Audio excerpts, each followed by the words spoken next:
I'm Scott Lucas. This is today's EA Worldview on Iraq and Syria.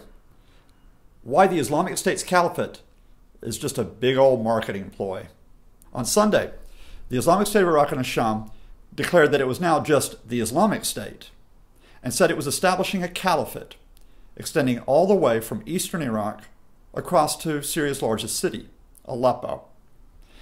The Islamic State said that its leader, Abu Bakr al-Baghdadi, would now be Caliph Ibrahim, and all Muslims should pay allegiance to him. If they did not, they in effect would not be Muslims anymore, but be dreaded kuffar, infidels. Well, that's quite dramatic. And indeed, within hours, the media was splashing that here was the new force, not only in the Middle East, but in the world. Al-Qaeda pushed aside. These were the real jihadists. The old Sykes-Picot states, some declaration from the early 20th century, Syria, Iraq, Palestine, Lebanon, why, that could all go as well. We were now back to some image of a medieval Islamic movement that was challenging to take over the world. Whoa, step back. We're talking about a force that has about 10,000 fighters in Iraq and Syria. So this isn't the declaration of the imminent takeover of the world by an evil movement, whatever you think of them. This was a PR ploy.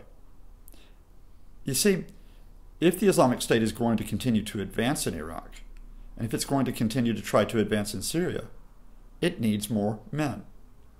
Right now, it doesn't hold territory in those two countries just on its own. It's allied with local groups. For example, in Iraq, tribes, Sunni movements who don't like the government of Nouri al-Maliki. Now, some of those groups might be quite happy to work with the Islamic State right now. You know, the enemy of my enemy is my friend, and mutual gain from taking territory in the north and in the west. But at some point, it's quite likely they're going to fall out with the Islamic State about who really has the power. And when that day comes, the Islamic State is going to have to be fighting not only Baghdad, but its former allies. In Syria, it's fighting insurgents.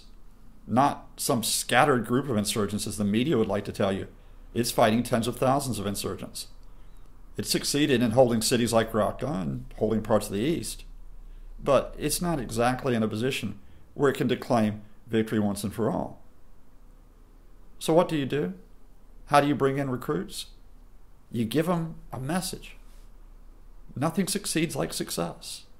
And nothing succeeds like declaring that we're overturning all those evil world orders that you never really liked. The Americans, the Europeans, the deluded, depraved Arab monarchies who sold you out, those who gave up Palestine. No, we can go back to the glory of the Islamic world. So when you see those headlines this week and the next, remember that just as a good American advertiser overplays his hand and says, you want to be with the one you can trust, the one who's going to profit you, just as anyone using Twitter or Facebook screams, I'm the person who knows what's going on, I'm the one to follow. Well, the Islamic State, they aren't stupid. I'm Scott Lucas, and this has been today's EA Worldview on Iraq and Syria.